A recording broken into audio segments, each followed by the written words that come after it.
নমস্কার বন্ধুরা, একটা নতুন ভিডিওতে সকলকে ওয়েলকাম জানাচ্ছি।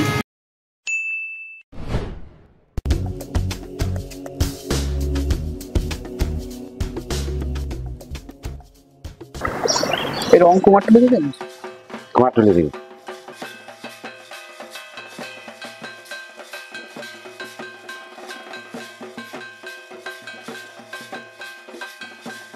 এই মুহূর্তে আমি রয়েছি যথারীতি লোকমাতা রানী রাসমণি বাড়িতে। আমার ব্যাকগ্রাউন্ডে দেখতেই পাচ্ছ মূর্তি নির্মাণের কাজ কমপ্লিট। মায়ের গায়ে কিন্তু রং চড়ে গেছে। লালু চিত্রকর যিনি রয়েছেন, লালুদা আমাদের প্রিয়, তিনি কিন্তু অলরেডি কাজ করছেন। আমার ব্যাকগ্রাউন্ডে তোমরা দেখতে পাচ্ছ। আমি আরও ক্লিয়ার পিকচার দেখাবো একটু পরে ভিডিওতে। তো আমি লাস্ট ভিডিওতে বলেছিলাম যে মূর্তি নির্মাণ যেমন দেখিয়েছি, পাশাপাশি রং করার কাজটা আমি দেখাবো, সেই জন্য এসে উপস্থিত হয়েছি আমি লোকমাতা রানী রাসমণির বাড়িতে। চলো বাড়তি কথা না বলে আমি সরাসরি ভিডিওতে চলে যাচ্ছি। দেখে নাও কীভাবে লোকমাতা রানী রাসমণির বাড়িতে বিগত 200 বছরেরও বেশি সময় ধরে বংশ পরম্পরায় যারা চিত্র বাড়িয়ে চলেছেন, চালচিত্র বলো, মায়ের মূর্তি বলো, সেটা কিভাবে সম্পন্ন হয়েছে সেটা দেখিয়েছি। আজকে দেখাবো কিভাবে রং করার কাজটা এগিয়ে চলেছে। বন্ধুরা, তোমরা এই মুহূর্তে দেখতে পাচ্ছ লোকমাতা রানী রাসমণির বাড়িতে দুর্গা মূর্তি নির্মাণের কাজ এগিয়ে চলেছে এবং চিত্রকর লালুদা দক্ষতার সাথে প্রতিটা মূর্তিতে রং এবং তুলির নিপুণ ছোঁয়ায় চিন্ময়ী মা চিন্ময়ী রূপ পাচ্ছে। পাশাপাশি তার যে সন্তানেরা রয়েছে তারাও আস্তে আস্তে কিন্তু চিন্ময়ী রূপে জেগে উঠছে। আমি যে চালচিত্রটার কথা বলেছিলাম এর আগে, দেখো চালচিত্রটা অলরেডি কিন্তু তৈরি হয়ে গেছে।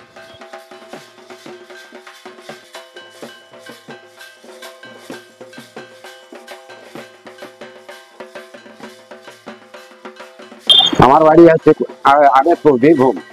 আমি আমেরপুর থেকে প্রত্যেক বছরই আসি, মানে বীরভূমের কুটুম যাত্রার গ্রামে আমার বাড়ি। আমার নাম হচ্ছে লালু চিত্রকর।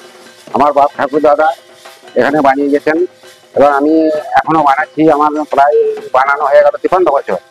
তো এই কাজ আমি করে আসছি। শ্রাবণ মাসে এসে আমি এক মাটি করে যাই। এক মাটি করার পর আবার 15-20 দিন পর ঠাকুর সকালে আবার আসি। এখানে আপনার জমেটো কাজ করি, মানে মুখ আমি হাতে তৈরি করি 3খানা এখানে, আর বাড়িতে 2টো করে নিয়ে আসি। সমস্ত সব আমার হাতের তৈরি। এখানে কোনো ছাঁচের সিস্টেম না, সব কিছু হাতের আঙুল টাঙুল ইত্যাদি সব কিছু হাতের তৈরি।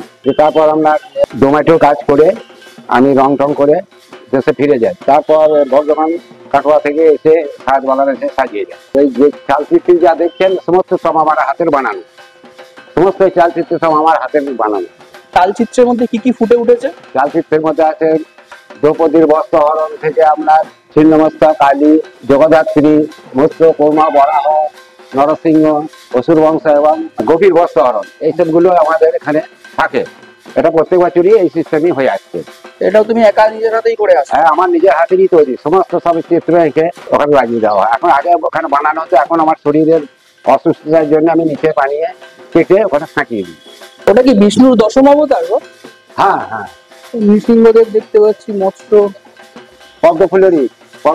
এখানে মহিষ হয় না, শুধু মহিষের মাথাটা। আচ্ছা আচ্ছা, শুধু মহিষ হয় না, মহিষের মাথাটা হয়। এবং একটা জিনিস খেয়াল করুন, এখানে সরস্বতী, লক্ষ্মী এবং গণেশ কিন্তু পদ্মের উপরে বসে রয়েছে। হ্যাঁ, এটা কিন্তু বৈশিষ্ট্য। হ্যাঁ, আর সিংহটা খেয়াল করো, সিংহটা যখন পুরো কমপ্লিট হয়ে যাবে, পুরো অন্যরকম অরিজিনাল সিংহ মাছ। যখন কম্পিউটার কেশর মেশর বলছে সমস্ত লাগিয়ে দেবো, তারপরে অরিজিনাল সিংহের মতোই লাগবে। এখন এটা হয়তো অন্যরকম লাগছে, এর চেহারা তখন পাল্টিয়ে যাবে। একদম বনেদি বাড়ির একটা ঘরানা যেরকম থাকে, বিগত 5 প্রজন্ম 6 প্রজন্ম ধরে চিত্রকর বা লালুদা আমাদের সেরকম ভাবেই কিন্তু করে আসছে।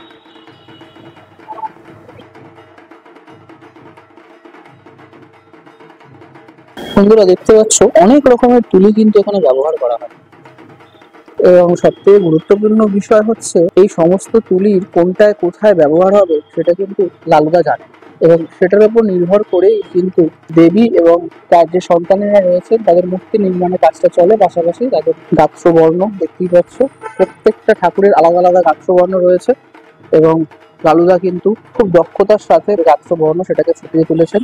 এখানেই কাজ শেষ নয়, এখানে আরো কাজ হবে, প্রচুর কাজ এখনো বাকি রয়েছে। লালুদা যত্ন সহকারে সমস্তটা কমপ্লিট করে দেখতে পাচ্ছ। সিংহের এখানে কাজ বাকি রয়েছে, কিশোর পড়ানো বাকি রয়েছে। প্রত্যেকটা কাজই সম্পন্ন হবে একে একে এবং যখন একদম কমপ্লিট হবে তখন কিন্তু মায়ের রূপ অপরূপ হবে এবং সে দৃশ্য দেখার মতো।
বন্ধুরা একটা জিনিস খেয়াল করো, এখানে দেখো গণেশ ঠাকুরের কিন্তু ত্রিনেত্র অর্থাৎ তিনটে চোখ।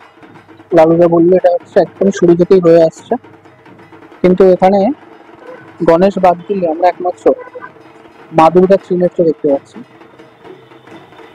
এছাড়া কিন্তু লক্ষ্মী বলো, সরস্বতী বলো বা কার্তিক বলো, আর কারোরই কিন্তু ত্রিনেত্র নেই। ত্রিনেত্র বা তিনটে চোখ শুধুমাত্র দুজনে রয়েছে, এক হচ্ছে গণেশ, দুই হচ্ছে মা দুর্গা। এই বৈশিষ্ট্যটা কিন্তু আমি এতদিন জানতাম না, কোনো বইতেই পড়িনি, আমি ফার্স্ট এসে এটা খেয়াল করলাম।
তো সব মিলিয়ে একটা বিরাট আয়োজন চলছে এই মুহূর্তে। মা দুর্গার আসতে আর বেশি দিন বাকি নেই, একদম হাতে গোনায় কয়েকটা দিন, জাস্ট 4-5 দিন হয়তো বাকি রয়েছে, কদিন পরেই মা মর্তলোকে আগমন করবে। এখনো কাজ অনেকটা বাকি রয়েছে, রং হয়েছে, মেন রংটা পড়েছে, কিন্তু এর উপরে আরো রং হবে। এর উপরে কিছু বিশেষ জিনিস দিয়ে এতটা সুন্দর করে রং করবেন লালুদা, যার ফলে এই যে হালকা হালকা লাইট কালার, এই লাইট কালার গুলো কিন্তু ডিপ হয়ে যাবে।